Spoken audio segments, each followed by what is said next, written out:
Un départ brutal, un arrêt maladie, une démission au pire moment. Une direction financière peut se vider du jour au lendemain. Or, rien ne s'arrête.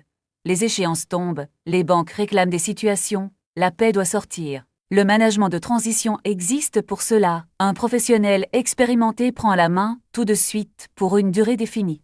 Ce n'est ni un recrutement, ni un audit. 3 situations reviennent le plus souvent. Remplacer d'abord. Un départ brutal. Une absence longue, un poste vacant qu'un recrutement ne comblera pas avant plusieurs mois. Piloter ensuite. Une levée de fonds, une acquisition, une intégration après rachat, une restructuration. Renforcer enfin un surcroît d'activité critique ou une compétence technique introuvable en interne. Dans les 3 cas, la mission a un début, une fin et un objectif écrit. Une mission de transition n'est pas un recrutement déguisé, elle est bornée dans le temps, avec un objectif fixé au départ et des livrables identifiés. Ce n'est pas non plus un audit.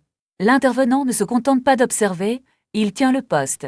C'est cette différence qui permet à un dirigeant de déléguer sans perdre le contrôle. Dans une reprise de poste, les premiers jours décidant du reste. Il faut sécuriser la trésorerie à court terme, recenser les échéances engagées, reprendre la relation bancaire, puis vérifier la fiabilité des chiffres avant de bâtir quoi que ce soit dessus. L'ordre dans lequel ces sujets sont traités compte autant que leur contenu.